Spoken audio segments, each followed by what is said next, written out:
ويغفر لكم ذنوبكم الله غفور رحيم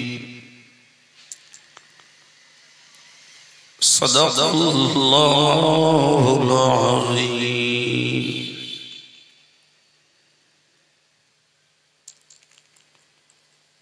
نحمده ونستعينه ونعوذ بالله من شرور أنفسنا ومن سيئات أعمالنا من يهده الله فلا مضل له ومن يضلله فلا هادي له ونشهد أن لا إله إلا الله وحده لا شريك له ونشهد أن سيدنا ونبينا ومولانا محمدا صلى الله عليه وسلم عبده ورسوله وقال الله تعالى مخبرا وآمرا إن الله وملائكته يصلون على النبي يا أيها الذين آمنوا صلوا عليه وسلموا تسليما اللهم صل على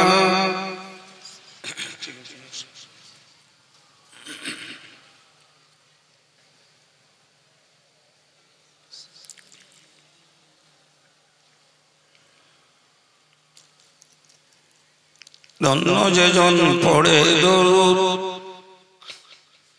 প্রিয় নবীর নাম দো জাহানে পড়ে তার সকল মনস্কাম মনের মাঝে ফুটিয়ে নবীর প্রেমের শত দল সাল্লি আলা মুহাম্মাদিন বল সকলে বল আল্লাহুম্মা সাল্লি আলা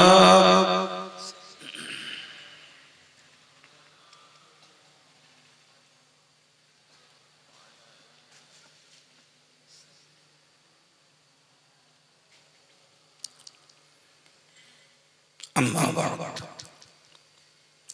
فأعوذ بالله من الشيطان الرجيم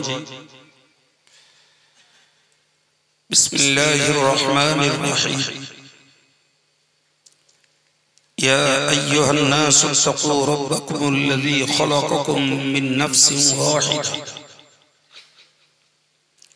وخلق منها زوجها وبث منهما رجالا كثيرا ونساء صدق الله العظيم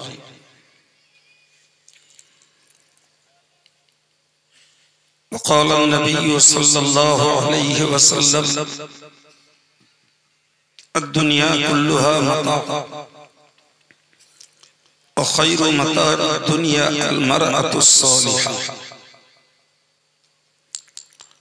صدق رسوله النبي الكريم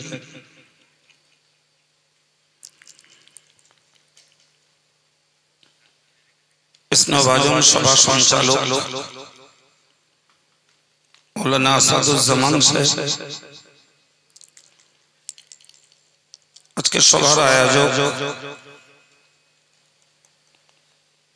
বিভিন্ন বিভাগের খাদেম বৃন্দ, উপস্থিত সম্মানিত শ্রোতা ভাইরা, সম্মানিতা মায়েরা, মেয়েরা ও বোনেরা,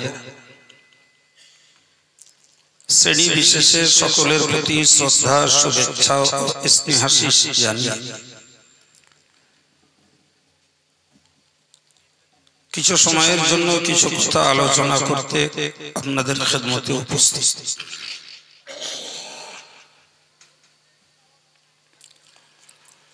তার পূর্বে একবারের জন্য অনুরোধ করি, এই মুহূর্তে যে সংখ্যক শ্রোতা ভাইরা এবং মায়েরা মজলিসে রয়েছে, নিশ্চয়ই দোয়ার শেষে শ্রোতার সংখ্যা এর থেকে বেড়ে বেড়ে, বরং দোয়ার শেষে নয়, শেষবেলায় যদি আর একবার নবীকে সালাম জানানো হয় তখনই শ্রোতার সংখ্যা বেড়ে বেড়ে। আপনাদের কি মনে হয়, বাড়বে না বাড়বে না?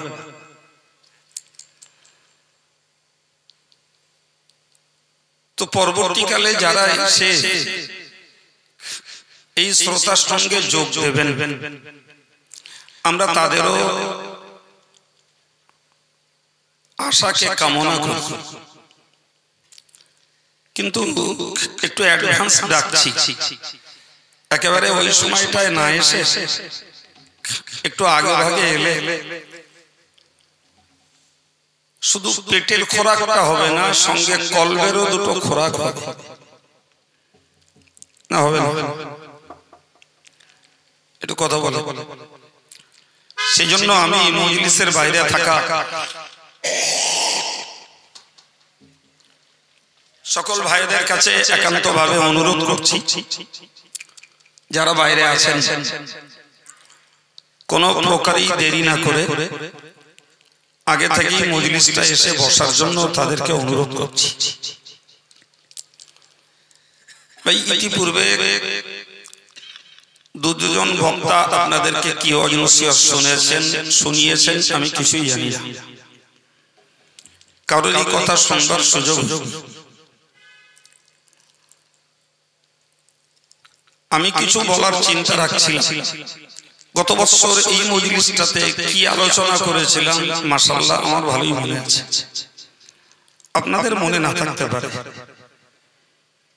তবে আমার ভালো মনে আছে। এবারও কিছু কথা বলার চিন্তা করছিলাম, কিন্তু স্টেজে বসার পরে আমার মানসিকতাটা পরিবর্তন হয়েছে। তো এই পরিবর্তিত বিষয়টির উপরেই কয়েক মিনিট আপনাদেরকে কথা শোনাবো, বাকি আল্লাহ পাকের মর্জি ও আপনাদের নেক দোয়া, আল্লাহ তৌফিক দিন, বলুন আমিন।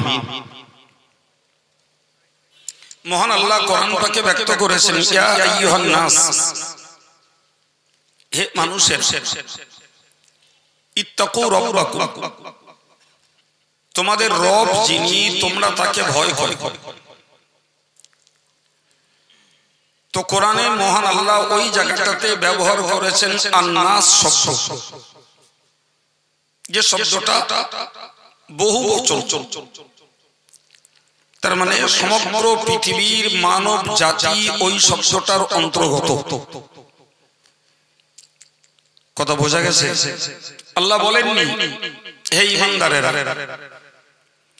আল্লাহ বলেননি ইয়া আইয়ুহাল উলামা, হে আলেমেরা, আল্লাহ বলেননি ইয়া আইয়ুহাল আগনিয়া, হে ধনীরা, আল্লাহ বলেননি ইয়া আইয়ুহাল ফুকারা, হে গরীবেরা।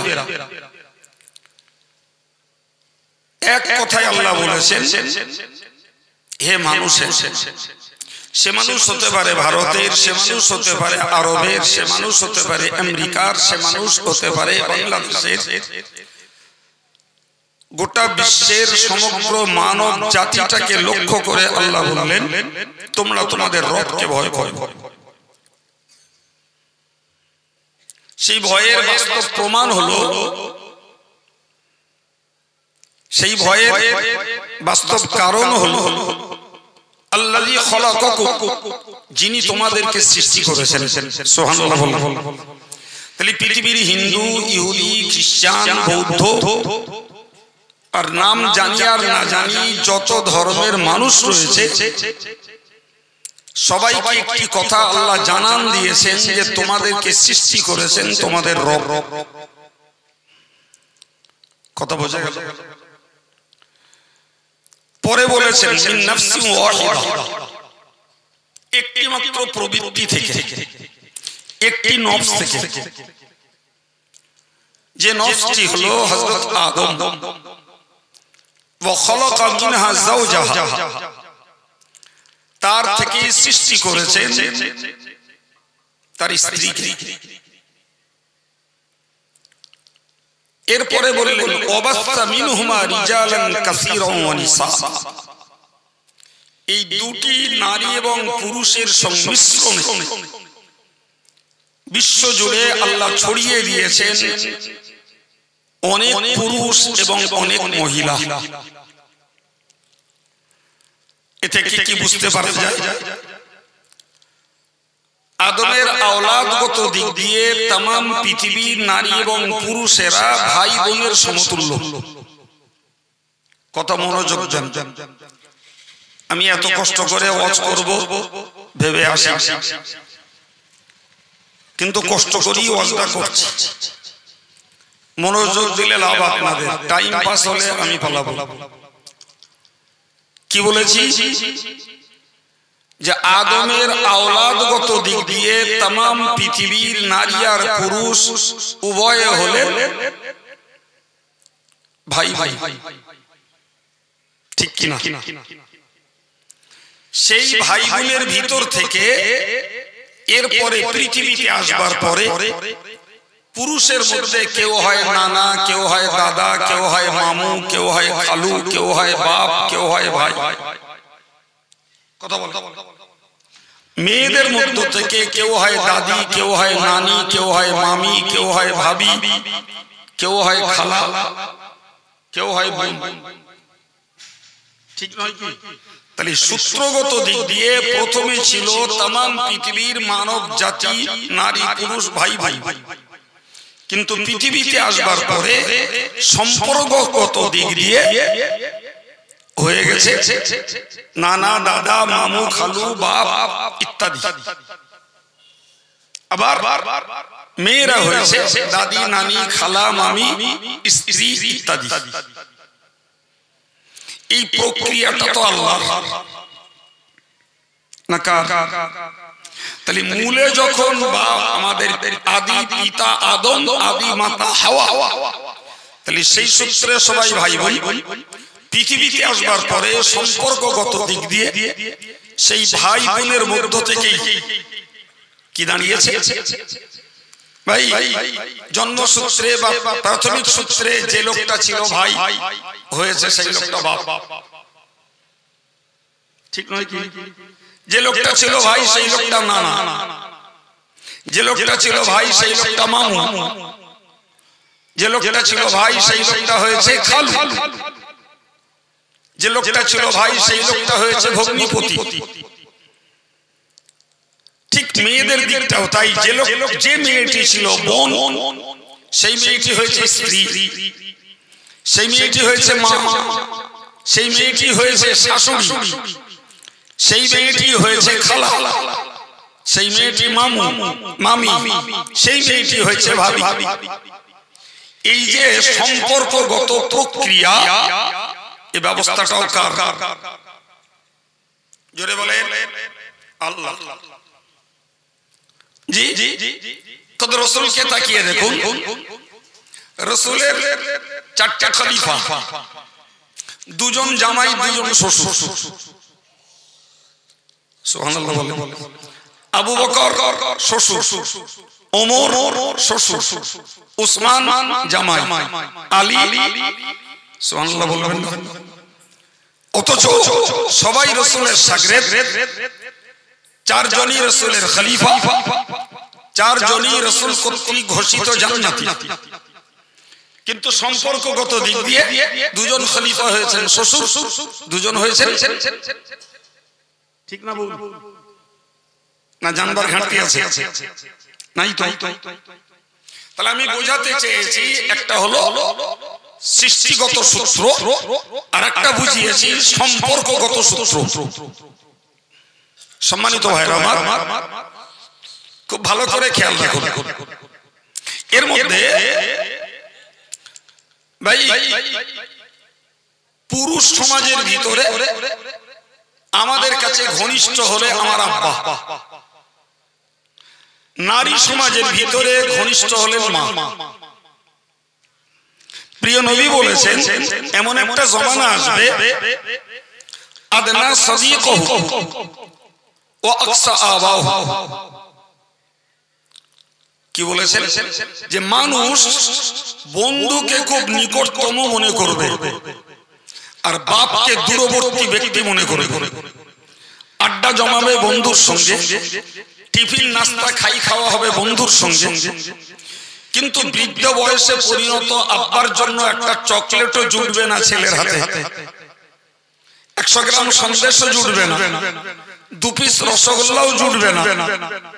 অথচ বন্ধুর সঙ্গে খাতির জমাতে অনেক কষ্টোপার্জিত অর্থ বন্ধুর পিছনে খরচ করবে। এই ভবিষ্যৎ বার্তা প্রিয় নবী দিয়েছেন 1500 বছর আগে। তাহলে এ থেকে কি প্রমাণ হলো যে আজকের যে আমার জন্মদাতা পিতা, তাহলে তিনি আমার আব্বা ভাই। তো আদমের সূত্রে ওই পিতাই ছিল একদিন আমার ভাই, ঠিক নয় কি? জি। তাহলে সম্পর্ক যদি গাঢ় করতে হয় তাহলে সম্পর্ক গাঢ় হওয়া দরকার ছিল ভাই। যিনি আমার আব্বা হয়েছেন তার সঙ্গেই ছিল সম্পর্ক গাঢ় হওয়া, কিন্তু আব্বাকে উপেক্ষা করে সম্পর্ক তৈরি হয়েছে আজকে বন্ধু মহলে বেশি। ঠিক ঠিক ঠিক। দ্বিতীয় দিকটা যদি লক্ষ্য করি, প্রিয় নবী বলেছেন ওয়া আতাআর রাজুলু ইমরাআতাহু ওয়া আতা উম্মাহু। একজন ব্যক্তি তার স্ত্রীর আনুগত্য স্বীকার করে চলবে, স্ত্রীর বশীভূত হবে। সাহিত্যের পরিভাষায় ওই লোকগুলোকে বলা হয় স্ত্রৈন্য, যারা স্ত্রীকে অতিরিক্ত ভালোবাসে, স্ত্রীর কথায় উঠবোস করে, স্ত্রীর কথায় আনুগত্য স্বীকার করে। এদেরকে সাহিত্যের ভাষায় বলা হয় স্ত্রৈন্য, হাদিসের ভাষায় বলা হয়েছে এক কথায় যে পুরুষরা তার স্ত্রীর আনুগত্য স্বীকার করবে যে যুগে, আর মায়ের নাফরমান হবে। নাউজুবিল্লাহ বলে একটু জোরে বলে জি। তাহলে মায়ের অনুগত হওয়া ছিল ছেলের জন্য প্রকৃত হক এবং আদব। আবার বলছি, মায়ের আনুগত্য স্বীকার করা ছিল ছেলের জন্য হক এবং আদব, ঠিক নয় কি? সেই মা হবে, সেই মায়ের প্রতি অবাধ্যতা আর স্ত্রীর কাছে বশ্যতা, এর রেকর্ড আছে না নাই একটু বলতে হবে। আচ্ছা আচ্ছা, সম্মানিত ভাইরা, আমি আপনাকে এর পরে বোঝাই। তাই বাপের প্রতি ছিল ছেলের ঘনিষ্ঠতা, সেটাকে উপেক্ষা করে ঘনিষ্ঠতা আর নৈকট্যতা হয়েছে বন্ধুর সঙ্গে। মায়ের প্রতি দরকার ছিল সন্তানের আনুগত্যতা, সেই আনুগত্যতা পরিবর্তন হয়ে গেছে স্ত্রীর কাছে। বর্তমান যুগ সন্ধিক্ষণে সেই স্ত্রীর আনুগত্যতা উপেক্ষা করে চলে গেছে পর স্ত্রী, পরকন্যা এবং অন্য সুন্দরীর প্রতি পরকীয়ার একটি প্রলোভন। আমি কবর খোলায় অবস্থা করছি না কি জানতো অনুষ্ঠিত? আমার ভাষা বুঝছেন? এই যে লেটেস্ট কথাটা বললাম, সত্য না মিথ্যা? জি। তাহলে প্রথম একটি অপরাধ হলো মায়ের আনুগত্যতার পরিবর্তে স্ত্রীর বশ্যতা স্বীকার করা, এটা একটা অন্যায়। দ্বিতীয়ত, স্ত্রীর কাছে প্রিয়তা অর্জন করার তুলনায় পর স্ত্রী, পরকন্যা, এই গার্লফ্রেন্ড বানানো, মেয়ে বান্ধবী তৈরি করা, এটা নিঃসন্দেহে দ্বিতীয় পর্যায়ের আরেকটি অপরাধ।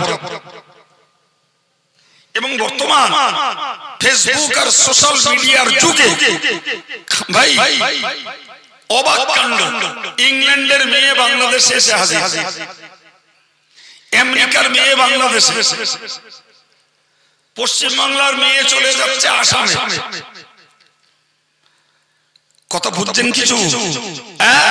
সৌদির ছেলে বিয়ে করছে ওই অভিষিক্ত ইসরায়েলের ইহুদিদের মেয়ে। কিসের বিনিময়? কথা বলেন।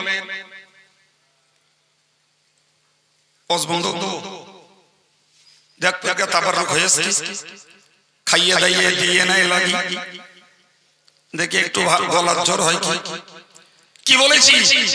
সৌদির ছেলে বিয়ে করছে ইসরায়েলের ইহুদির মেয়ে। কিসের বিনিময়ে?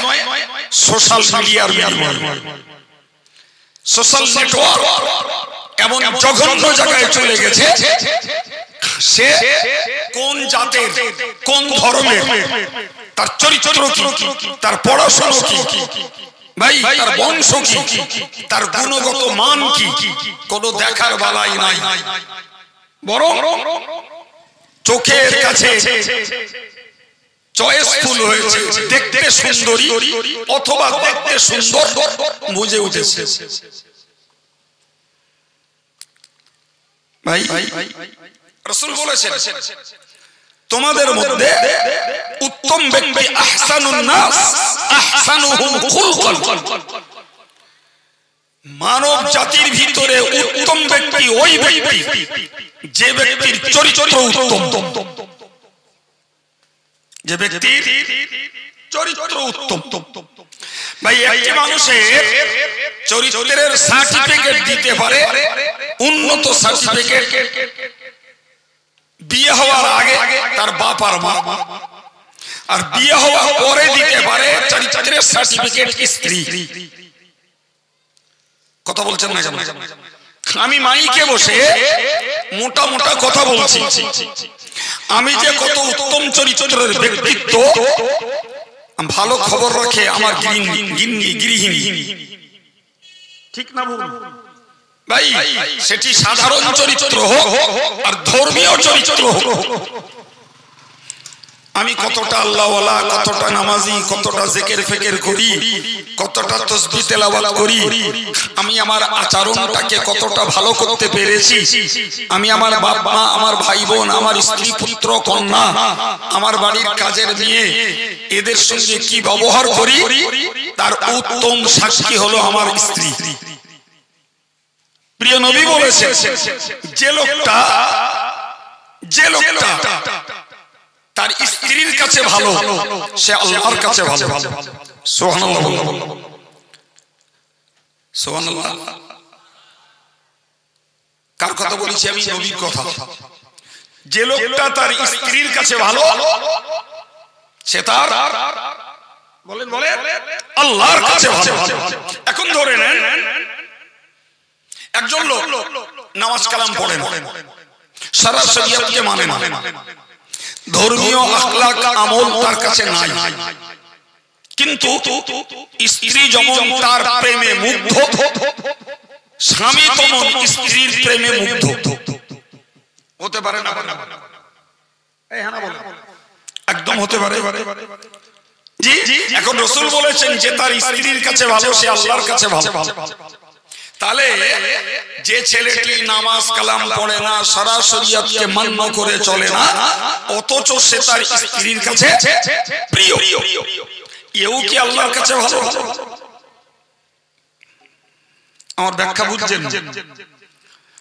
আবার উল্টো দিকটা বুঝুন, একজন ধর্ম আচরণ ভালো করে, অথচ তার চারিত্রিকগত দিক স্ত্রীর কাছে সন্তোষজনক নয়। ভাই এ থেকে কি বোঝা যায়? এই ভালোর পার্থক্য হলো ভাই হুকুকুল ইবাদের অন্তর্গত যে লোকটা স্ত্রীর কাছে প্রিয়, হুকুকুল ইবাদের দিক দিয়ে সে আল্লাহর কাছে ভালো। আর যিনি নামাজ কালাম ঠিকঠাক পড়েছেন তিনি হুকুকুল্লাহর দিক দিয়ে আল্লাহর কাছে ভালো, কিন্তু পরিবারের কাছে খারাপ। পার্থক্য মাথায় ঢুকলো? আর একটু ক্লিয়ার করে দেব। আমি দুটো চরিত্র দেখিয়েছি, একটা ধর্মীয় চরিত্র আর একটা সাধারণ চরিত্র। তো রাসূল বললেন যে লোকটা স্ত্রীর কাছে ভালো, সেই লোকটা আল্লাহর কাছে ভালো। এখন এরপরে আমি দুটো ভাগ দেখিয়েছি যে কেউ ধর্মকর্ম করে না অথচ স্ত্রীর কাছে খুব প্রিয়, তাহলে হাদিস অনুযায়ী ওই লোকটা আল্লাহর কাছে বলেন বলেন বলেন ভালো, খারাপ না। আন্দাজে খারাপ বলে ঝাঁকিয়ে হবে না, কথা বুঝতে হবে। জি আমি ফাউ শুধু লেকচার মারতে বসিনি, এই ব্রেন গুলোর মূল্য আছে, ব্রেন গুলো কালচার করব। আবার বলছি, রাসূল বলেছেন যে লোকটা স্ত্রীর কাছে ভালো সে লোকটা আল্লাহর কাছে ভালো। এখন একজন ব্যক্তি ধর্মকর্ম করে না অথচ স্ত্রীর কাছে লোকটা খুবই ভালো, তো ওই লোকটা আল্লাহর কাছে ভালো কোন দিক দিয়ে? সে মানুষের হক ঠিক রেখেছে, ওই দিক দিয়ে ভালো। কিন্তু আল্লাহর হক ঠিক রাখেনি, ওদিক দিয়ে খারাপ। পক্ষান্তরে আরেকজন ব্যক্তি ধর্মকর্মে পূর্ণ কিন্তু মানুষের হকের ব্যাপারে লোকটা পূর্ণ নয়, সুতরাং ওই লোকটা আল্লাহর হকের দিক দিয়ে ভালো কিন্তু বান্দার হক নষ্ট করার জন্য আল্লাহর কাছে খারাপ। কথা ক্লিয়ার? জি। অথচ মানুষের দরকার দুটোই। কটা দরকার? আল্লাহর হক আদায় করতে হবে, বলেন বলেন, স্ত্রীর হক, বান্দার হক, বাপের হক, ছেলের হক, মেয়ের হক, জি প্রতিবেশীর হক, ইমাম হিসাবে মুক্তাদির হক, মুক্তাদি হিসাবে ইমামের হক, নেতা হিসাবে নাগরিকের হক, নাগরিক হিসাবে নেতার হক আদায় করতে হবে না? হবে না? আমি আব্দুল কাইয়ুম এখন ওয়াজ করতে বসেছি, তাহলে আমি বক্তা হিসাবে শ্রোতার হক আদায় করা আমার ডিউটি, আমার শ্রোতার ডিউটি। আমি একজন নগণ্য দিনের খাদেম হিসাবে আমার শ্রোতারা আমার হক আদায় করবে, এটা তাদের ডিউটি। সুতরাং আল্লাহর কাছে যদি সার্বিকভাবে কোন নারী পুরুষকে ভালো হতে হয় তাহলে আল্লাহর হকটাও আদায় চাই, বান্দার হকটাও আদায় চাই। সম্মানিত ভাইরা আমার, ভালো করে খেয়াল করুন, ওই পর্যন্ত কথাকে মনে রাখুন। আমি তিনটে পর্যায় বুঝিয়েছি, একটা বুঝিয়েছি, একটি কথা বুঝিয়েছি স্ত্রীর কাছে আমাকে ভালো হওয়া লাগবে, সেই একটা পর্যায়ে বুঝেছি মায়ের কাছে আমার ভালো হওয়া লাগবে, সেই মাকে উপেক্ষা করে স্ত্রীর পোষ্যতা যখন স্বীকার করছি, মা আমার প্রতি অসন্তুষ্ট, স্ত্রী আমার প্রতি খুশি। এখন যদি আমি আমার স্ত্রীকে উপেক্ষা করে পরকীয়ায় যদি জড়িয়ে পড়ি, পর স্ত্রী পরকন্যার সঙ্গে যদি আমি বন্ধুত্ব স্থাপন করি, তাহলে স্ত্রী আমার প্রতি অসন্তুষ্ট, আর একজন অপরিচিতা সে আমার, তার কাছে হলাম আমি প্রিয়। অন্যায় একটা হলো না, দুটো হয়ে গেল। দুটো না, একটা মায়ের কাছে আর একটা স্ত্রী।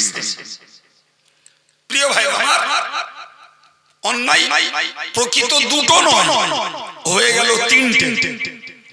মায়ের অবাধ্যতা একটা অপরাধ, স্ত্রীর কাছে অপ্রিয়তা আর একটা অপরাধ, এবং পর স্ত্রী পরকন্যা কোন সুন্দর বা সুন্দরীর প্রতি পুরুষের আকৃষ্ট হওয়া, আর সুন্দরের প্রতি কোন ঘরের মহিলার আকৃষ্ট হওয়া, এটা 3 নম্বর অপরাধ।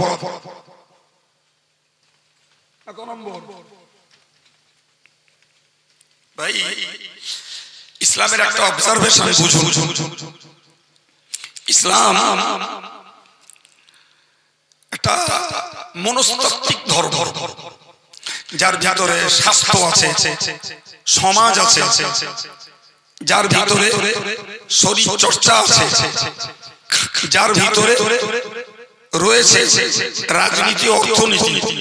সুতরাং গোটা পৃথিবীর একটা ব্যালেন্সিং রিলিজিয়ান, সারা পৃথিবীর একটা ভারসাম্যপূর্ণ ধর্মের নাম হলো ইসলাম। সুবহানাল্লাহ বলে জি সারা পৃথিবীর একটি ভারসাম্যপূর্ণ ধর্মের নাম হলো যেখানে পক্ষপাতিত্ব নেই, অবিচারের জায়গা নেই, যেখানে মাইনাস কোনো সাইড নেই, ঘাটতির কোনো দিক নেই। চিল্লে বললেন সুবহানাল্লাহ। ভাই আমরা তো একেবারে গ্রামের মানুষ, তো সারা জীবন সস্তা সস্তা ওয়াজ শুনি, আজকে একটু আক্কার আওয়াজ শোনাচ্ছি, তা ভালো ভালো করছেন কেন? পাত্রে ঠিক পড়ছে না নাকি? প্রিয় ভাই কি বলেছি, ইসলাম একটা ভারসাম্যপূর্ণ ধর্ম, ইসলামের ব্যালেন্স আছে। ইসলাম কারোর প্রতি পক্ষপাতিত্ব করে না, ইসলাম অবিচার করে না। জি সর্বোপরি মনে রাখা দরকার যে ইসলাম মানুষের মনস্তাত্ত্বিক ধর্ম, ইসলাম একটি ন্যাচারাল ল, প্রকৃতির ধর্ম। এই ধর্মের সঙ্গে মানুষের মনের খাপ খায়। ফর এক্সাম্পল ভাই যে ধর্মে একটি স্ত্রী ছাড়া দ্বিতীয় কোন মেয়েকে বিয়ে করার অনুমতি নেই, আমি কি দিয়ে লিখে নেবেন আমার কাছ থেকে? সে ধর্মে পুরুষ যেমন গার্লফ্রেন্ড ব্যবহার করে, নারী তেমন বয়ফ্রেন্ড ব্যবহার করে। এই কথা শুনতে পাচ্ছেন? পুরুষ চাকরি করে এক অফিসে, মেয়ে স্ত্রী চাকরি করে আর এক অফিসে, তার যোগসাজশ আরেকজনের সঙ্গে, স্ত্রীর যোগসাজশ আরেকজনের সঙ্গে আছে না? না, দুই একটা না বেশি বেশি কথা বলে। সংসারে চারজন লোক, একজন আমেরিকায়, একজন জাপান, একজন অস্ট্রেলিয়ায়, আরেকজন ইংল্যান্ডে। তারা সামাজিক মানুষ, এভাবে মানুষ কাটাতে পারে? আরে কথা বলে কাটাতে পারে? মোটেই নয়। যে যেখানে থাকে তার মতন মনের মানুষ সেখানে বেছে নিয়েছে। তবে চাকরি করার পরেও সাধারণ সামাজিক জীবনটা তার চলছে। ও স্বামী দেখছে বউ পাঁচটা জুটিয়ে এনেছে, আমারও তো পাঁচটা জোটানো আছে, টেনশন কি? স্ত্রী দেখছে স্বামী চারটে জুটিয়ে এনেছে, নিগে যা, আমারও তিনটে জোটানো আছে। ফলে কেউ কারোর উপরে অভিযোগের আঙুল তুলতে পারে না। মজার কেস, কেউ কারোর উপরে খবরদারি করবে, ও ক্ষমতা নেই। ও জানে তো আমি খবরদারি করতে গেলেই আমার খবরদারি শুরু হবে। ঠিক না বল? ঠিক। সম্মানিত ভাইরা আমার, এই জন্য কোরআন বলেছে ফানকিহু মা তাবা লাকুম মিনান নিসাই মাসনা ওয়া সুলাসা ওয়া রুবা। মহান আল্লাহ এই সুযোগ দিয়েছেন, ওগো দুনিয়ার পুরুষের দল, তোমরা বিয়ে করতে পারো দুটো, তোমরা বিয়ে করতে পারো তিনটে, বিয়ে করতে পারো তোমরা চারটা। কটা হলো? এই রে কটা হলো? চারটে হয়ে গেছে। এইরকম শুনছেন? আমি গোনালুম তিনটে, আপনি বললেন চারটে। ওরে বাবা, এটুকু খেয়াল কর, আমি তো গোনা শুরু করেছি দুইতে। দুটো তিনটে চারটে হলো ঘোড়া।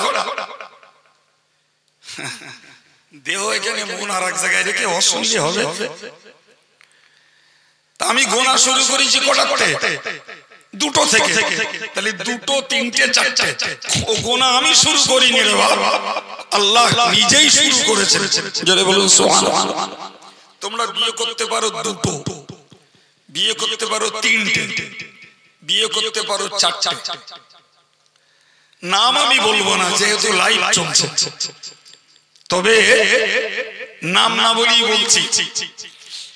আমাদের দেশে একটা মতের লোক আছে, তারা বলে দুই দোকানি চার আর তিন তিরিকে নয়, নয় আর চারে 13 আর চারি চারি 16। 16 আর 13 29, তার মানে 29টা বিয়ে করা যাবে। হাসতেছেন? শুধু মত না, রীতিমতো তাদের বড় হুজুর অতরা বিয়ে করে রেখে দিয়েছে। সুবহানাল্লাহ বলবেন না নাউজুবিল্লাহ বলবেন? तमाम পৃথিবী ইমাম, মুস্তাহিদ, মুহাদ্দিস, ফকিহ এবং সাহাবায়ে কেরাম, রাসূলুল্লাহ সকলের একমত, একটা পুরুষ দুটো, তিনটে, চারটে বিয়ে করতে পারে। ওখানেই বর্ডার শেষ, ওখানেই বর্ডার শেষ। কিন্তু ওরা 2 2 4, 3 3 3 9 আর 4 4 16 অঙ্ক দাঁড়ালো কটা? জি একটা অঙ্ক। আর একটা অঙ্ক হচ্ছে 2 আর 2 এ 4, 3 আর 3 এ 6, 6 আর 4 এ 10, আর 4 আর 4 এ 10 আর 8 এ 18টা বের করতে পারো। तमाम পৃথিবীর রাসূল থেকে শুরু করে সমস্ত মুফাসসিরিন, মুহাদ্দিসিন, ফুকাহা সবাই একমত, একটা পুরুষ ম্যাক্সিমাম এট এ টাইমে বিয়ে করতে পারে 4টে। তো আল্লাহ 2 থেকে শুরু করে বললেন 2 3 4, ফাইন খিফতুম আল্লাহ তা'দিলু, সাবধান, যদি তোমার মনে হয় দুটো বিয়ে করে সঠিক বিচার করতে পারবে না, যদি মনে হয় 3টে বিয়ে করলে একজনের খাটে আর একজনের বিছানায়, একজনের বাসি ভাত আর একজনের টাটকা, একজনের হাফ বয়েল ডিম আর একজনের ফুল বয়েল ডিম, তার মানে অবিচার। আল্লাহ তখন বললেন ফাইন খিফতুম আল্লাহ তা'দিলু, যদি তোমরা ইনসাফ করতে পারবে বলে, পারবে না বলে ভয় করছো, সুবিচার করতে পারবে না বলে ভয় লাগছে, শেষ বেলায় যে বললেন তাহলে একটা বিয়ে করো। সুবহানাল্লাহ, একটু হবে না একটু জোরে? তাহলে আল্লাহ 2 বিয়ে শুরু করে কি বোঝালেন? জি মাঝখানে বলে দিলেন দুটো বিয়ে করলে সুবিচার চাই, 3টে করলে সুবিচার চাই, 4টে করলে সমবিচার চাই। যদি মনে হয় জি খাওয়া, পড়া, আচার, ব্যবহার সবকিছুর ক্ষেত্রে তুমি সুবিচার করতে পারবে না, তাহলে তোমার জন্য একটাই স্ত্রী। এটি আদেশ নয়, এটি অনুমতি। বাংলাটা মুখস্থ করো, এটি আদেশ নয়, এটা অনুমতি। এই বাংলাটা বুঝুন। এই ছেলেটা আমার ছাত্র, আমি তাকে বললাম 1 কাপ চা নিয়ে আসো, এটা আদেশ। আর আমি তাকে বললাম যে চা 1 কাপ আনলে আনতে পারো, এটার নাম অনুমতি। তো কোরআনের যে বক্তব্য ওটা আদেশ নয়। বিজাতীয় কিছু কুচক্রী তারা ইসলামের নামে দোষ দেয়, মুসলমানদেরকে দোষ দেয় যে মুসলমান জানে শুধু 4টে করে বিয়ে করতে, ডাহা মিথ্যা কথা। আল্লাহ পাক মুসলিম পুরুষকে 4টে বিয়ে করার আদেশ দেননি, আল্লাহ দিয়েছেন অনুমতি। কোন শর্তে? সুবিচার করতে হবে। কি করতে হবে? সম্মানিত ভাইরা আমার, ভালো করে মনে রাখুন, আমি 4টে, 2টোও করিনি, 3টেও করিনি, 4টেও করিনি, 1টি বিয়ে করেছি। এরপরেও আমার জন্য সাবধানতা খুব মারাত্মক ব্যাপার। কিয়ামতের মহাময়দানে আল্লাহ পাক স্ত্রী জাতিকে অনুমতি দেবে, জিজ্ঞাসা করবে। রাসূলুল্লাহ বলেছেন হাত্তা তুসআলাল মারাতু আন যাওজিহা, স্ত্রীকে জিজ্ঞাসা করবে তোমার স্বামী তোমার প্রতি কি ব্যবহার করেছে, তোমার সঙ্গে কি আচরণ করেছে, সে তোমার হক আদায়ে কোনো ঘাটতি করেছে কি করেনি। স্ত্রী যদি স্বামীকে ছাড় দিয়ে দেয় তবে তো স্বামীর কপাল ভালো, সৌভাগ্য। কিন্তু স্ত্রী যদি স্বামীর প্রতি অভিযোগ তোলে আমার স্ত্রী আমার স্বামী আমার হক আদায় করেনি, আমার প্রতি সুব্যবহার করেনি, আমার প্রতি রূঢ় আচরণ করেছে, ও স্বামীর খবর আছে, কাছে জামা নাই, পকেটে টাকা নাই, ন্যাংটো। এখন ওই স্ত্রীর অভিযোগ ঋণ শোধ করা লাগবে। তাম জীবন ব্যাপী স্বামী নামাজ পড়েছে, রোজা রেখে, যাকাত দিয়েছে, দান সদকা করেছে, জিকির ফিকির করেছে, যা করেছে, স্ত্রী অভিযোগের বিনিময়ে স্বামীর জোগাড় করা সওয়াবগুলো কাটবে। দুনিয়া হলে পয়সা দিয়ে শোধ করা যেত, মার্ডার করে দেও, পয়সা বেশি ঝাড়লি, খুনের বিনিময় খুন মাফ হয়ে যায়। কিন্তু কিয়ামতে তো তা না। আগেই বললাম ন্যাংটো, না আছে পরনে কাপড়, না রয়েছে গায়ে জামা, নেই সেখানে কোনো কারেন্সি, কোনো মুদ্রা, কিচ্ছু না, শুধু রয়েছে নিজের জীবনের সঞ্চিত নেক আমল। অভিযোগকারী ওই নেক আমল কাটবে। জীবন সঙ্গিনী মনে হবে তখন, তখন কি মনে হবে অর্ধাঙ্গিনী, তখন কি মনে হবে প্রেমিকা, তখন কি মনে হবে আমার বেডের হকদার, শেয়ার পার্টনার, তখন তো মনে হবে কাল লাগিনি, তখন তো মনে হবে কাল লাগিনি। আমার নামাজের নেকি কেটে নিচ্ছে, রোজার নেকি কেটে নিচ্ছে, জিকিরের নেকি কেটে নিচ্ছে, আমার দানের নেকি কেটে নিচ্ছে। তখন আর মনে হবে না আমার বেডের পার্টনার, আমার জীবন সঙ্গিনী, আমার অর্ধাঙ্গিনী, এসব কথা ভুল হয়ে যাবে। তখন শুধু মনে হবে কাল লাগিনি। কথা বলে ভাই একটু বলবেন, স্ত্রী যদি নিজের জীবন উৎসর্গ করছে যে স্বামীর জন্য, সেই স্বামীর কাছ থেকে যদি সওয়াব কাটে, আদার্স পারসন, অন্য ব্যক্তি যারা, ভাই এদের যদি হক নষ্ট করা থাকে, সব কাটবে না কাটবে না? একটু বলেন, কাটবে না? জি জি প্রিয় ভাই, এখন কি মনে হলো যে স্ত্রীর অভিযোগে স্বামীর সওয়াবের পাত্র খালি হয়ে যাবে। সম্মানিত ভাইরা আমার, তারপরেও মনে রাখতে হবে উল্টো দিক। আমার মায়েরা খুশি হলে আমি পক্ষপাতিত্বের রজ করি না, আমার মায়েরা শুধু খুশি হবে। তাহলে স্বামীগুলোর স্ত্রীর প্রতি সুব্যবহার, সুবিচার, ভালো আচরণটা পাওয়া দরকার।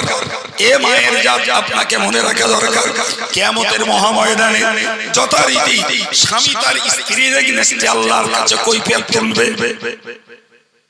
স্ত্রী স্বামীর মর্যাদা দেয়নি, স্বামীর আনুগত্য স্বীকার করেনি, স্বামীকে সম্মানের চোখে দেখিনি, স্বামীর প্রতি কর্কশ ভাষা এবং রূঢ় আচরণ করেছে, ওই স্বামী তার জীবন সঙ্গিনী স্ত্রীর বিরুদ্ধে আল্লাহর কাছে অভিযোগ তুলবে। স্ত্রী জীবনে যে নেকিগুলো কামাই করেছে, স্বামীও একটার পর একটা কাটতে থাকবে, লেটেস্ট দেখা যাবে। স্ত্রীর আমলের পাত্রটাও খালি। এর নাম ইসলাম ব্যালেন্সিং রিলিজিয়ন। ইসলাম ভারসাম্যের ধর্ম, পক্ষপাতিত্বের ধর্ম নয়। ইসলাম শুধু স্ত্রীর স্বার্থের কথা বলিনি, পাল্টা স্বামীর স্বার্থের কথাও বলেছে। ফলে খুব সতর্ক, খুব সাবধান। যত বড় আল্লাহওয়ালা, যত বড় পীর সাহেব, আর যত বড় মুফতি মাওলানা যেই হই, খবর খারাপ। জি জি গতকালকে এই এলাকার একজন ব্যক্তি আমার কাছে গেছে, এক না অনেকজন গেছে, তার মধ্যে এক হুজুর সাহেবের গল্প আমার শোনালেন। তিনি বললেন, অমুক দূর সম্পর্কিত আমার আত্মীয়, অমুক মানে একজন হুজুর। তা বললে আমি খুব ভালো জানি উনি বউ পটাতে খুব উস্তাদ। তাই বললাম, বলছেন কি? নামের সঙ্গে তো কামের বিন্দু পরিমাণ মিল নাই। পরিষ্কার বললেন যে উনি বউ পটাতে খুব ওস্তাদ, অথচ বিরাট কস্টলি হুজুর, অনেক টাকা দাম। জি, আমি বললাম টাকা তো হুজুরির কবরে যাবে না, আর ভক্তরাও হুজুরির ঠেলে আর গলা ধাক্কা দিয়ে জান্নাতে পাঠাতেও পারবে না, সব তো কেটে নেবে বউ। এই নেবে না, নেবে না। তুমি যে পর্যায়ের হুজুর হও, যে বংশের হুজুর হও, অবিচার আল্লাহর কাছে না। সম্মানিত ভাইরা আমার, আমি আপনাকে কি বোঝাচ্ছি যে পুরুষ চারটে বিয়ে করতে পারে। এখন বলবেন যে হুজুর আপনি তো বললেন ইসলাম পক্ষপাতিত্বের ধর্ম নয়, ইসলাম ন্যায় বিচারের ধর্ম, সত্যবাদ এবং ভারসাম্যের ধর্ম, কিন্তু এখানে তো একটা পক্ষপাত দেখতে পাচ্ছি। সেটি হলো একটা পুরুষ চারটে মেয়ের সঙ্গে বিয়ে করতে পারে, কিন্তু একটা মেয়ে কেন চারটে স্বামী নিতে পারে না? কথা মাথায় যায় না গেছে? আরে বাবা, একটা স্বামী যদি সুবিচার করে চারটে স্ত্রী ব্যবহারের অনুমতি পায়, আর পেয়েছে কোরআন থেকে, শর্ত শুধু সুবিচার, তো পাল্টা তো একটা স্ত্রীরও অনুমতি হওয়া দরকার যে সেও চারটে ছেলের সঙ্গে সংসার করবে। তা যদি অনুমতি না দেওয়া হয়, তাহলে ইসলাম এই ক্ষেত্রে এক পেশে হয়ে গেল। শুধু স্বামীর সুযোগ দিয়েছে চারটে বউ নাও, আর স্ত্রীর সুযোগ দেয়নি যে চারটে স্বামী নাও। প্রশ্ন মাথায় গেছে না যায় ভাই? হযরত ইমামে আযম আবু হানিফা রাহিমাহুল্লাহ হুজুরের কাছে কয়েকজন মহিলা এলেন। মহিলা এসে জিজ্ঞাসা করল, বলল হুজুর আমরা তো ইসলামটাকে জানি, ইসলাম পক্ষপাতিত্বের ধর্ম নয়, কিন্তু এই ক্ষেত্রে আমরা দেখতে পাচ্ছি যে ইসলাম পুরুষকে চারটে বিয়ে করার অনুমতি দিয়েছে, কিন্তু স্ত্রী কেন চারটে স্বামী ধরতে পারে না? এর কারণ কি? জবাবটা আপনার কাছে চাইছি। হযরত ইমাম আবু হানিফা রাহমাতুল্লাহ আলাইহি নিরুত্তর হয়ে গেলেন, টেনশনে পড়ে গেলেন। উত্তর তার কাছে সেই মুহূর্তে নাই। তিনি বিষণ্ণ চেহারায়, চিন্তিত মানসিকতা বাড়ি গেলেন। জি, হুজুরের মেয়ের নাম হানিফা। তো মেয়েটি আব্বা ইমামে আযম নুহমান ইবনে সাবিত রাদিয়াল্লাহু আনহুকে চেহারা দেখে বললেন, আপনার চেহারাতে চিন্তা, বিষণ্ণতার ছাপ দেখতে পাচ্ছি, কারণ কি? তিনি বললেন, মা আমার কারণ বুঝে, আমার চিন্তার কারণ বুঝে তুমি কি করবে মা? কেন তো হুজুরের চিন্তা হলো এগুলো তো ফিকহি বিষয়, এগুলো কোরআন হাদিসের গবেষণার বিষয়, এগুলো ইসলামের সূক্ষ্ম দিক। আর সে একটা ঘরের মহিলা, এ ব্যাপারে সে কি আমার উসুল করবে? আমার চিন্তার ভাগ আমার মেয়ে কি করে নেবে? তো মেয়েটি বারবার পেড়াপেড়ি করলো, বলল আপনি একটু বলে, আমি কিছু করতে পারি না পারি, আপনার ব্রেনটা উসল হোক, আপনার ব্রেনটা খালি হোক, একটু বলে। তিনি তখন বললেন, মা আজকে কয়েকজন মহিলা এসে আমার কাছে এই প্রশ্ন করেছেন, এই প্রশ্ন করেছেন যে প্রশ্নের উত্তর আমি এখনো বার করতে পারিনি, এই নিয়ে চিন্তায় আছি। প্রশ্নটা মেয়েটাকে বলা হলো যে একটা ছেলে চারটে মেয়ে বিয়ে করতে পারে, একটা মেয়ে কেন চারটে স্বামী নিতে পারে না? তো হযরত ইমাম আযম হুজুরের কন্যা প্রশ্নটা শুনে খুব হাস্যোৎফুল্ল চেহারায় বললেন, এই প্রশ্ন উত্তর আমি দিয়ে দেব, আপনি খাওয়া দাওয়া সারুন, বিশ্রাম করুন, উত্তর আমার কাছ থেকে নিয়ে নেবেন। সুবহানাল্লাহ। আর একটু জোরে বলে। হযরত ইমাম আবু হানিফা অবাক হয়ে গেলেন যে মা তুমি এই উত্তর দেবে? বলে হ্যাঁ, আমি আপনাকে উত্তর দিয়ে দেব। সম্মানিত ভাইরা আমার, তবে ইমাম আযম আবু হানিফার কন্যা হুজুরের সঙ্গে শর্ত করলেন, হুজুর এই উত্তর যদি আমি দিতে পারি তাহলে আমার একটা শর্ত রয়েছে, তাম বিশ্ব জুড়ে আমার নামে আপনাকে প্রসিদ্ধ হওয়া লাগবে। সুবহানাল্লাহ। আমার নামে আপনাকে বিশ্বের মাঝে পরিচিত হওয়া লাগবে। নাম চার ছিল প্রকৃত নোমান, আব্বার নাম ছিল সাবেত, তার গুণগত উপাধি হলো ইমামে আযম, শ্রেষ্ঠতম ইমাম। কিন্তু গোটা দুনিয়া জানে তিনি হলেন ইমাম আবু হানিফা। হানিফার বাপ, আবু মানে বাপ, হানিফার বাপ। আল্লাহু আকবার। হানিফা ওনার মেয়ে, কথা ক্লিয়ার? হানিফা ওনার মেয়ে, উনি পরিচিত বিশ্ব মাঝে হানিফার আব্বা। আল্লাহু আকবার। জি, মেয়েটি ঝোপ বুঝে একটা কোপ করে দিল যে আমি উত্তর দিয়ে দেবো, তবে আমার নামে আপনাকে পৃথিবীতে প্রসিদ্ধ হওয়া লাগবে। তো বললে আচ্ছা তাই হবে। পরদিন সেই মহিলারা এলো হুজুরের কাছে ওই উত্তর। হুজুরের মেয়ে বললেন উত্তরটা হুজুর দেবেন না, আমি দেব। তো ওরা ভাবছে হুজুর তাই কালকে উত্তর দিতে পারেনি আর মেয়ে দেবে, তো আমি বলবো চলে আসো। ওরা এলো। সম্মানিত ভাইরা আমার, হযরত ইমাম আযমের কন্যা হানিফা চারটি মেয়ের কাছে চারটি পেয়ালা দিলেন, দিয়ে পৃথক পৃথক জায়গায় পাঠিয়ে দিলেন। বললেন আপনারা চলে যান। প্রত্যেকটা মেয়ে নিজের স্তনের কিছু দুধ দহন করে এই পেয়ালায় রাখুন। প্রত্যেকটা মহিলা তাদের নিজের স্তনের দুধ কিছু দহন করে পেয়ালায় দিল। চারটে পেয়ালায় দুধ এনে ওনার কাছে হাজির হলেন। চার পেয়ালার দুধ উনি একটা পেয়ালায় করলেন, করে বললেন এবার আপনারা আপনাদের দুধটাকে বাছাই করে নেন। সম্ভব? It is impossible. অসম্ভব। জি, কোশ্চিন কালেও ওই মেয়েদের ক্ষমতা নাই যে নিজ নিজ দুধকে পৃথক করে দেবে। হুজুরের মেয়ে ওদেরকে বুঝিয়ে দিলেন, ও মহিলারা তোমরা মনে রাখো, স্বামী তথা ছেলে চারটে মেয়ে বিয়ে করতে পারে, কিন্তু মহিলা কখনো চারটে স্বামী ধরতে পারে না। একটি মেয়েকে যদি চারটে পুরুষ ব্যবহার করে, ওর গর্ভে যে সন্তান জন্মাবে ওই সন্তানের পিতা কে হবে? কথা ক্লিয়ার?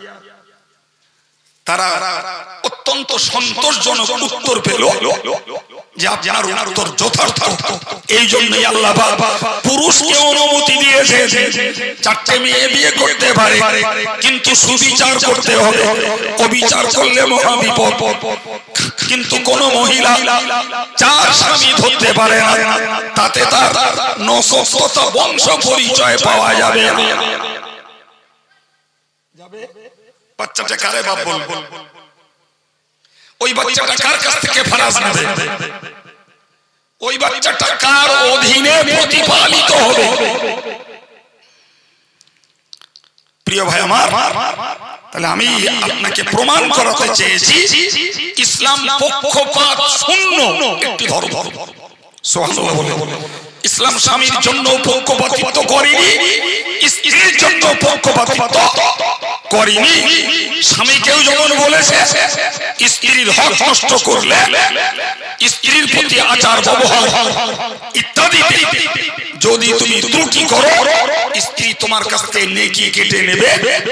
আর স্বামীকেও তেমন স্ত্রীকেও তেমন বুঝিয়ে দিয়েছে যে তুমি যদি স্বামীর প্রতি দুর্বল হও, স্বামীর প্রতি অসম্মান, স্বামীর আনুগত্য স্বীকারের পরিবর্তে স্বামীর উপরে যদি আঙুল তুলে খবরদারি করো, কিয়ামতে তোমার বিরুদ্ধে অভিযোগ তুলে স্বামী তোমার সব কেটে নেবে। সম্মানিত ভাইরা, প্রিয় ছেলেরা, সম্মানিত মায়েরা, এটা ইসলামের পারিবারিক সংবিধান। এও আল্লাহ শিখিয়েছে। আমি আমার ঘরে চাষ করে এনে বলছি না, সম্মানিত ভাই, এখন আপনি বলুন যে ইসলামের ভারসাম্য আছে, পক্ষপাত নেই। যেটা পক্ষপাত বলে মনে হচ্ছিল সেই ভুলটাও ভেঙে দিলাম। জি, সেদিন থেকে হযরত ইমামে আযম তার নাম নিলেন যে আমি হলাম আবু হানিফা, তার মানে হানিফার আব্বা। সুবহানাল্লাহ হবে না? तमाम পৃথিবীতে তাই ছড়িয়ে গেল, কিতাবগুলোতে তাই লেখা হলো। সুবহানাল্লাহ, প্রচুর ফিকহের কিতাব সব জায়গায় লেখা আছে কালা আবু হানিফা। সেখানে বলা নাই কালা নুমান ইবনে সাবিত, কথা বলা নাই যে সাবিতের বেটা নুমান বলেছে, এ কথা বলা নাই। বলা হয়েছে হানিফার আব্বা বলেছে। সুবহানাল্লাহ। সম্মানিত ভাই, আমি আপনাকে যে কথা বোঝাতে যে এই পর্যন্ত এসেছি ভাই, আপনাকে মনে রাখা দরকার যে কোশ্চিন কালেও আমি আপনি দুটো কেন, তিনটে কেন, চারটি কেন, একটি স্ত্রীর প্রতিও অবিচার করতে পারি না। পারি বাবা? জি, তাহলে আমাদের প্রত্যেককে চেষ্টা করতে হবে কি জিনিস? যে আমি আল্লাহর হক আদায় করব, আমার স্ত্রীর হক আদায় করব, আমি আমার ছেলে মেয়ের হক আদায় করব, আমি আমার বাপ মায়ের হক আদায় করব। তবে আমি আল্লাহ পাকের কাছে 16 আনা প্রিয় বলে আল্লাহর কাছে গ্রহণযোগ্য হব। কেউ যদি আল্লাহর হক আদায় করে, মানুষের হক, বাপ মা বিবি বাচ্চা, এদের হক আদায় না করে, এরও খবর খারাপ। আবার কেউ যদি বাপ মা বিবি বাচ্চার হক আদায় করে আর আল্লাহর হক আদায় না করে, তারও খবর খারাপ। যদি আল্লাহর কাছে ভালো হতে হয় তাহলে দুটি হক দুটি আদায় করা লাগবে না? লাগবে না? কথা বলে। সম্মানিত ভাইরা আমার, আমি আপনাকে আগে বলেছি, মনে রাখা দরকার, আগেই বলেছি যে অপরাধ তিনটি মায়ের জাত। আমার মা একটা মহিলা, আমার স্ত্রী একটা মহিলা, আর একটা মেয়েকে আর 5টা মেয়ে, তারাও মহিলা। তো মায়ের যদি অবাধ্য হই একটা পাপ, স্ত্রীর কাছে যদি আমার ব্যবহারে চরিত্রহীনতার কারণে অপ্রিয় হই সেটা আর একটা পাপ, এবং যদি পরকীয়ার সঙ্গে জড়িয়ে পড়ি এটি আর একটা পাপ। জি, ফলে রাসূলুল্লাহ বলেছেন আহসানুন নাস আহসানুহুম খুলকা, মানুষের মধ্যে ভালো মানুষ, উত্তম মানুষ, যার চরিত্র উত্তম। জি ভাই,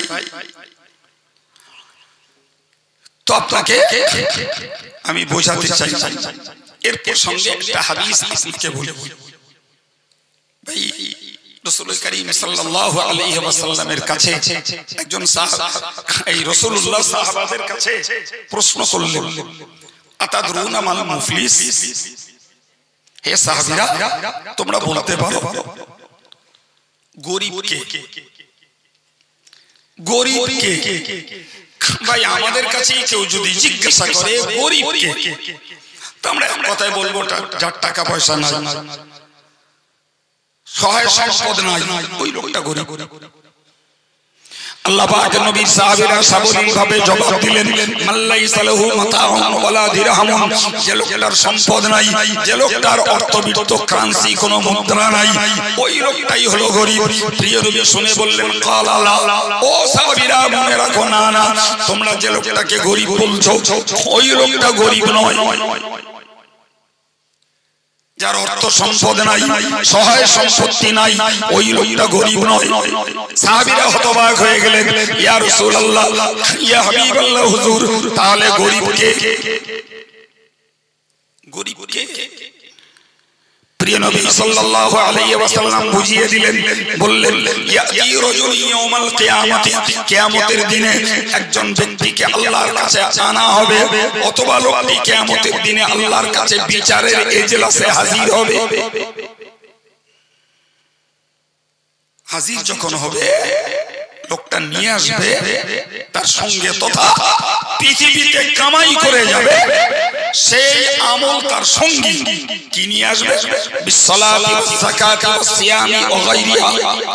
লোকটা আল্লাহর বিচারে মজলিসে হাজির, লোকটার কাছে রয়েছে নামাজ, লোকটার কাছে রয়েছে যাকাত, লোকটার কাছে রয়েছে রোজা এবং ওয়া গায়রিহা মানে হলো আরো অন্যান্য ইবাদত আমল।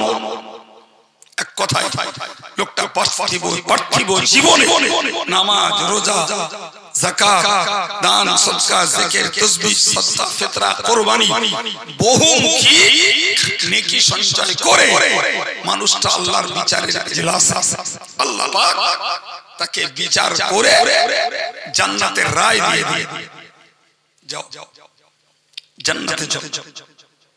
যেই লোকটা জান্নাতের দিকে পা বাড়াবে একজন ব্যক্তি চলে আসবে, এসে বলবে আল্লাহ আপনি এই বান্দাকে জান্নাতে যাওয়ার অনুমতি দিয়েছেন, কিন্তু কদ সাতামানি হাযা, ও আল্লাহ ওই লোকটা আমায় একদিন গালি দিয়েছিল, ওয়াকাদ দরাবানি হাযা, ওই লোকটা আমায় একদিন মেরেছিল, ওয়াকাদ যালামানি হাযা, এই লোকটা আমার প্রতি অত্যাচার করেছিল। আজকের দিনে আমার প্রতি গালি, আমাকে মারা, আমাকে অত্যাচার করা বিনিময়টা আমি পেতে চাই। আল্লাহ ওই বান্দার জান্নাতের পথ রোধ করে দেবেন। তোমার নামে অভিযোগ এসেছে, অভিযোগ খণ্ডাও, অভিযোগকারীর জবাব দাও, তারপরে জান্নাতে যাবে, তারপরে জান্নাতে যাবে। লোকটা দাঁড়িয়ে সত্যি সত্যি যারা অভিযোগ তুলছে তাদের অভিযোগ সত্য, সত্যি ওই লোকটা জান্নাতমুখী লোকটা গালি দিত, জান্নাতমুখী লোকটা ওই লোকটাকে মেরেছিল, জান্নাতমুখী লোকটা ওই লোকটার প্রতি অত্যাচার করেছিল। তো আল্লাহ বলবেন তোমরা মিটিয়ে হবে, ওটা আমার ব্যাপার নয়। ওই অত্যাচারিত লোকটা ও তখন বলবে তুমি আমার প্রতি অত্যাচার করেছিলে, বিনিময়ে আমি তোমার নামাজের নেকিটা চাই। আবার বলবে তুমি আমার প্রতি মেরেছিলে, বিনিময়ে দানের নেকিটা চাই। অথবা তুমি আমায় গালি দিয়েছিলে, বিনিময়ে জিকিরের নেকিটা চাই। এর মতন করে কেটে নিয়ে চলে গেল, কোনো সাবসিডি নাই। আল্লাহ পাক বলবেন না একবারও বান্দা তুই একটু কম করে নে, একবারও বলবেন না, ও যা চাইবে তাই দিতে হবে। কিন্তু এরকম অভিযোগকারী তো একজন নয়, ও তো একজনের দাবি। আমাদের বাস্তব জীবনে, সংসার জীবনে, ব্যবসার জীবনে, পারিবারিক জীবনে আমার মধ্যে অভিযোগ থাকতে পারে, আমার আব্বার অভিযোগ থাকতে পারে, আমার মায়ের অভিযোগ থাকতে পারে, আমার স্ত্রীর অভিযোগ থাকতে পারে, আমার ছেলের অভিযোগ থাকতে পারে, আমার মেয়ের অভিযোগ থাকতে পারে, আমার নামে আমার ব্যবসায়ী বন্ধুর অভিযোগ থাকতে পারে, আমার প্রতিবেশীর অভিযোগ থাকতে পারে, আমার কোন প্রতিবেশী। সব একটা একটা করে আসবে, একটা একটা করে আসবে, সবার মনে উঠবে দুনিয়াতে ভুলে গেছি ওদিন সব স্মরণ। সম্মানিত ভাইরা আমার, তো অভিযুক্ত লোকটা জান্নাতমুখী লোকটা সে এদের পাওনা গন্ডা মিটিয়ে মেটাতে দেখা যাবে একটা পর্যায়ে তার আর সব কিছু না, সব শেষ। অভিযোগকারী তখনও পিছনে লাইন দিয়ে আসে, ওই অভিযোগকারীরা তখন সওয়াব না পেয়ে নিজেদের পাপকে ওই দুর্ভাগার ঘাড়ে ছেড়ে দেবে। আমি জীবনে এই পাপ করেছিলাম, এই পাপ তোর ঘাড়ে। আর একজন বলবে আমি এই পাপ করেছিলাম, এই পাপ তোর ঘাড়ে।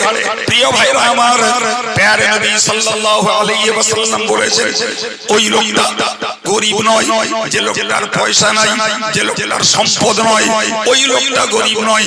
কিয়ামতের মহাময়দানে যে লোকটা নিজের জোগাড় করা নেকি পরকে দিয়ে পরের পাপের বোঝা নিজের ঘাড়ে নিয়ে জাহান্নামে যাবে, ওই লোকটাই হলো বড় গরীব। কথা ক্লিয়ার? ওই লোকটা গরীব, ওই লোকটা কাঙাল, ওই লোকটা নিঃস্ব, ওই লোকটা রিক্ত, ওই লোকটা সর্বহারা। তার নেকি তো গেছে, উপরন্তু পরের পাপের বোঝা নিজের ঘাড়ে পড়েছে। কে তুমি ভাই? পীর সাহেব, পীরজাদা, মৌলানা, মুফতি, হাফেজ সাহেব, হাজী সাহেব, মসজিদের ইমাম সাহেব, মসজিদ কমিটির নেতা খেতা মেম্বার, জনপ্রতিনিধি, না তুমি সাধারণ নাগরিক, না তুমি স্ত্রী, না তুমি স্বামী, না তুমি ছেলে, না তুমি মেয়ে, কে তুমি? সাবধান হয়ে যাও, সাবধান হয়ে যাও। রেহাই পাওয়ার কোন জায়গা নেই, রেহাই পাওয়ার কোন জায়গা নাই। জি প্রিয় ভাইরা আমার, আমি আপনাকে যে কথা বলতে বলতে এসেছি, প্রসঙ্গত আরো একটি কথা আপনাদেরকে বলি। হাদিস পাকে এসেছে, প্রিয় নবী বলেছেন, দাআবিনু সালাসা, কিয়ামতের দিনে তিনটি দপ্তর খোলা হবে। কড়া তিনটি টেবিল, সহজে বোঝার জন্য। একটি টেবিলে বিচার হবে বান্দা বান্দি জীবনে শিরক করেছে কিনা, আর একটা টেবিলে বিচার হবে বান্দা বান্দি জীবনে একে অপরের হক নষ্ট করেছে কিনা। তৃতীয় টেবিলে বিচার হবে বান্দা বান্দি আল্লাহর হক নষ্ট করেছে কিনা।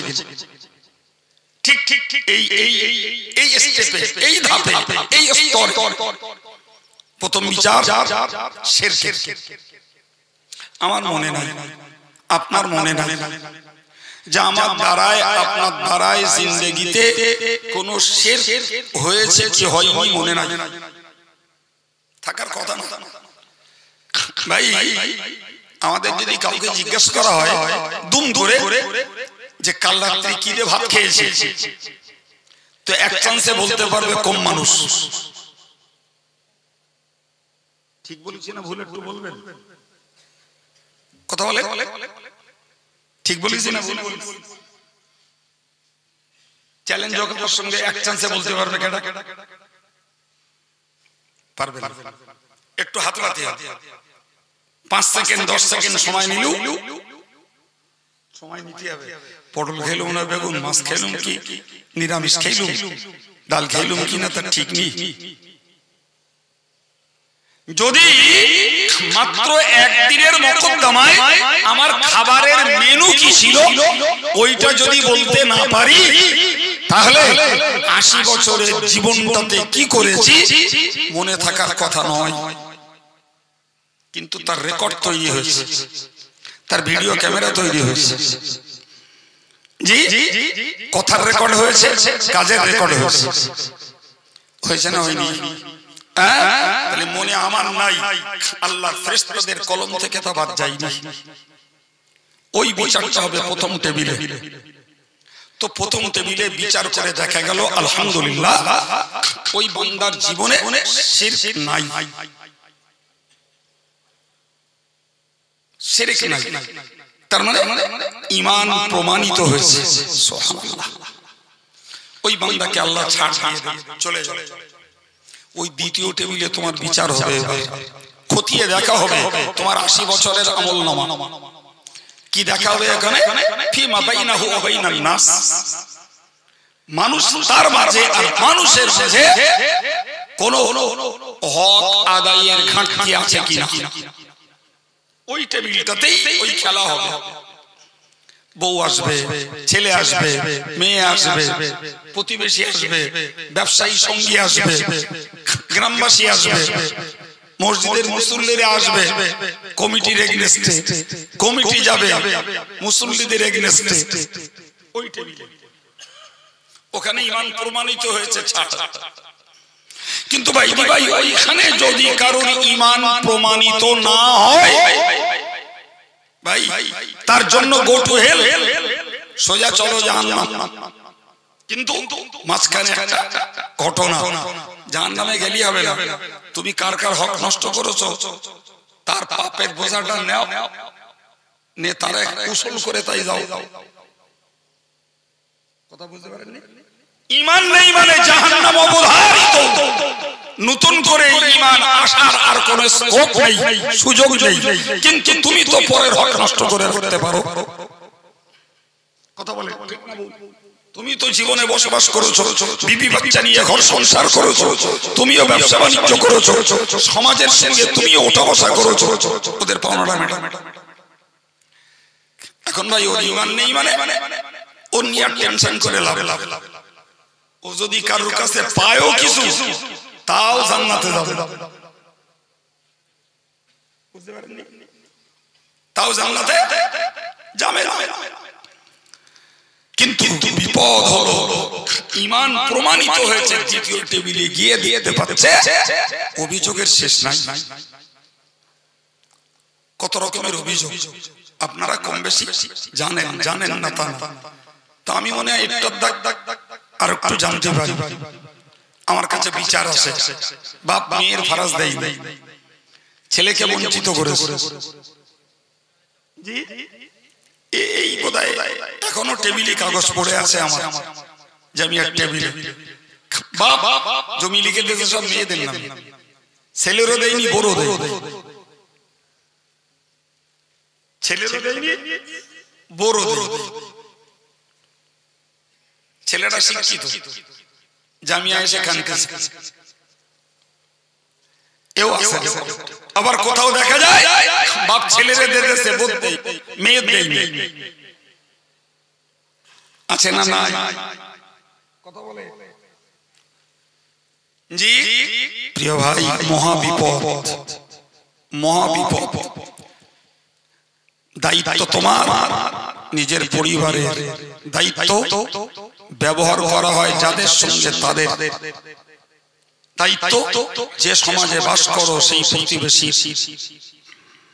জি রাসূল করিম সাল্লাল্লাহু আলাইহি ওয়াসাল্লাম আম্মা জান ফাতেমাকে বলেছিলেন, ইয়া ফাতেমাতু আদ্দি ফরিজাত রাব্বিক, হে ফাতেমা তুমি তোমার রবের দায়িত্ব, রবের হক আদায় করো।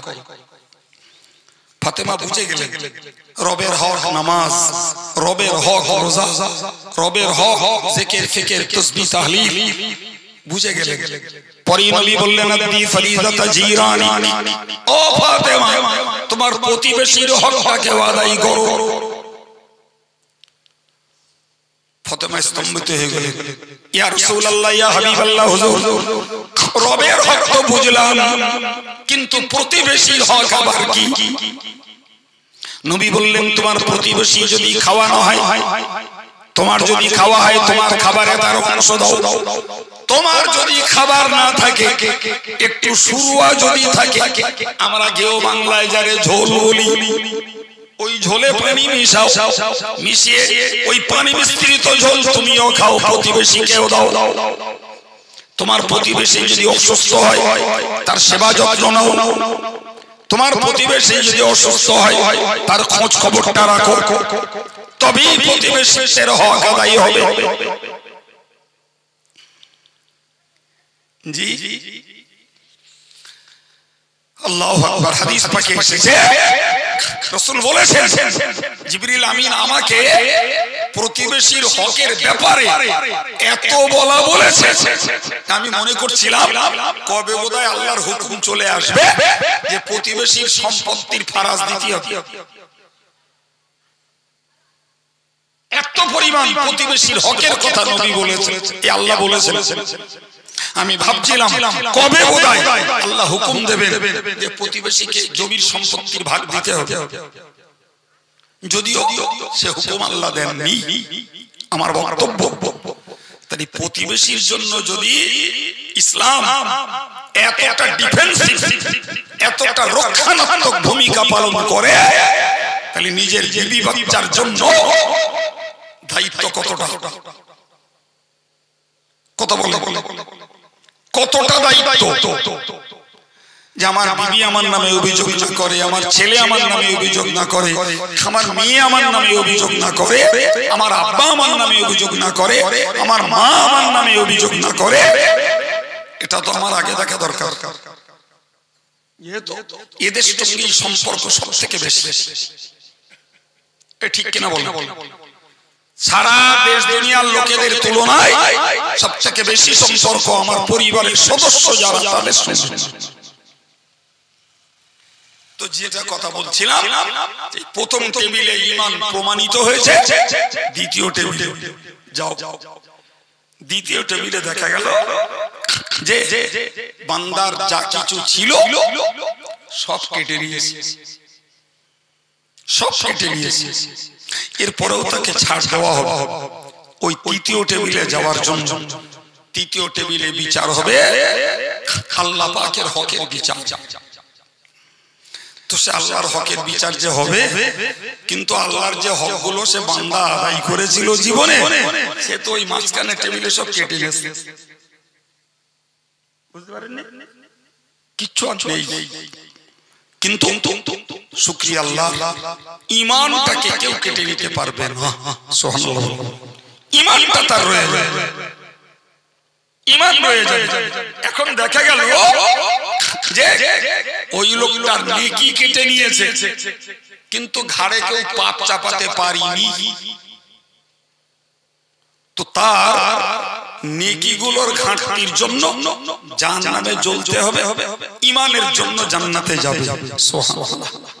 কিন্তু নেকি কেটে নিয়েছে, পুরন্ত পাপ বোঝা চাপিয়ে দিয়েছে, তাহলে দুমুখী শাস্তি। নেকি কাটান গেছে ও শাস্তি, পাপ চেপে বসেছে শাস্তি, তারপরে ঈমানের জন্য জানো। সহিহ হাদিসে বিদ্যমান যে কিয়ামতের দিনে তিনটি দপ্তরে তিনটি বিভাগে বিচার হবে। আবার মুখস্থ করে বলি, প্রথম বিভাগে বিচার হবে শিরকের, দ্বিতীয় বিভাগে বিচার হবে হক নষ্টের, তৃতীয় বিভাগে বিচার হবে আল্লাহ আল্লাহ রাসূলের হুকুমের আমলের। তাহলে বোঝা গেল শিরকের পরেই গুরুত্বপূর্ণ হলো কোনটা বাবা? বান্দার হক। কার হক? বান্দা বান্দির হক। সুতরাং আমি আমার ভাইদেরকে বলবো, আমরা সবাই আব্বা মা বিবি বাচ্চা এদের নিয়েই আমাদের সংসার জীবন, এদের নিয়েই আমাদের জীবন যাত্রা। তো আমি আল্লাহর রাস্তায় সকলকে করজোড়ে নিবেদন করে বলবো, স্বামী স্ত্রী ছেলে মেয়ে আব্বা মা, আমরা কেউ কারোর হক নষ্ট না করি। হকের ব্যাপারে আমরা সজাগ হয়ে যাই, সজাগ হয়ে যাই। তা না হলে আমার জীবনের সকল অর্থবিত্ত, সকল সুখ এবং বিলাসী জীবন, সকল আনন্দ মুখর জীবন সবগুলোই নিরানন্দে পরিণত হবে। পৃথিবী তো একটা স্বপ্নের জায়গা ভাই, পৃথিবী একটা স্বপ্নের জায়গা। রিয়েল দেখেন না, একটা মানুষ ঘুমিয়ে স্বপ্ন দেখে, ঘুমিয়ে প্রধানমন্ত্রী হয়, ঘুমিয়ে মুখ্যমন্ত্রী হয়, ঘুমিয়ে ফুটবল খেলে, ঘুমিয়ে ক্রিকেট খেলে, ঘুমিয়ে ফ্রি ফায়ার আর পাবজি খেলে মার মার করে। না নেই? আছে না ভাই? কবির কথায় বলতে হয়, স্বপ্নের রাজা দুদিন হয়ে রাজ্য নিলাম তিনখানা, সব হারাইয়ে এখন আমি পথের প্রতি দিন কানা। স্বপ্নে দেখলো পশ্চিমবাংলার মুখ্যমন্ত্রী এসে ওদিকে উড়িষ্যাটাও দখল করে ফেলেছে, তারপরে ওধারে যে ইউপিটাও দখল করে ফেলেছে। এখন তিন রাজ্যের মুখ্যমন্ত্রী ঘুম ভাঙতে চেয়ে দেখতেছে ছেঁড়া কাটায় আর ভাঙা খাটে শুয়ে রয়েছে। দুনিয়াটা এই ছাড়া কিচ্ছু না। তোমার টাকা, তোমার গাড়ি, তোমার বাড়ি, তোমার বিজনেস, তোমার জমি জায়গা, তোমার স্ত্রী, তোমার লাভ, তোমার গার্লফ্রেন্ড, তোমার বয়ফ্রেন্ড, যা কিছু দেখছো চোখটা বুঝাবে, চোখ যেই খুলবে কবরে দেখে নেবে আমি তো স্বপ্নের মধ্যে ছিলাম, এবার তো চোখ খুলে গেল। কোথায় বউ, কোথায় প্রেমিকা, কোথায় আমার অর্থ, কোথায় ব্যাংক ব্যালেন্স, কোথায় আমার ঠিকঠাক বাড়ি, কোথায় আমার 10 বিঘা জমি, কোথায় আমার রয়েছে সেই ছেলে মেয়ে বউ বাচ্চা, কোথায় আমার? কাউকে তো দেখছি না। সুতরাং আমি টোটাল 60-70 বছরের জীবনটা স্বপ্নের ঘোরে ছিল। স্বপ্নে দুনিয়ার মানুষটা ঘুমিয়ে স্বপ্ন দেখে একটা পর্যায়ে, সেই স্বপ্নের বাস্তবতা যা দেখে দুনিয়ার মানুষটা মরার পরে কবরে যখন আল্লাহ তাকে জাগ্রত করবেন সে একই চিত্রে স্বপ্ন দেখতে পাবে। কিচ্ছু না, কিছুই নাই তার। সুতরাং আমাদেরকে সতর্ক হতে হবে যে আমি এই স্বপ্নের পৃথিবীটা যেন পরকালের জন্য স্বপ্নে পরিণত না করি। এই কথা বোঝা যায়নি? স্বপ্নের এই পৃথিবী পরকালের জন্য যেন স্বপ্নে পরিণত না হয়। আল্লাহ আমাদের সকলকে বোঝার তৌফিক দেন। সকলেই বলি আমিন। আর একটু জোরে সরে বলি আল্লাহুম্মা আমিন। ভাই এই কথাগুলো আজকের এখানে বসে বলবো, আমি এখানে বসা পর্যন্ত আমার অঙ্কে ছিল না। আল্লাহ বলিয়েছেন, হিকমত কি আল্লাহই ভালো জানেন, এর ভিতরে কি কল্যাণ রেখেছেন আল্লাহই ভালো জানেন। তবে আমি সত্যি কথা বলি, আমার নিজস্ব কথা এটাই যে আমি আলোচনা যখন করতে বসি আল্লাহর উপরে ভরসা করি আর বলি আল্লাহ যেটা দরকার সেটা বলিয়ে নিও। তো আলহামদুলিল্লাহ অনেক জায়গায় ওয়াজ করার পরে শুনতে পাই, হুজুর আজকের ওই আলোচনাটা এখানে বিরাট দরকার ছিল। তাহলে কই তোমরা বলোনি তো? তো হুজুর বলবো বলো মনে করিলাম, তা বলা হয়নি। কিন্তু আল্লাহর হুকুম, আল্লাহ আল্লাহ সেই কথাটা বলিয়ে নিয়েছে, আল্লাহর ইচ্ছা। জি তো আল্লাহ পাক এই আলোচনার কল্যাণ আমাদের নারী পুরুষ ছেলে মেয়ে বাপ মা ভাই বোন আমাদের সকলের জন্য উপকারের ক্ষেত্রে আল্লাহ কবুল করেন, আমিন। আসুন প্রিয় নবীর প্রতি সালাম। ইয়া নবী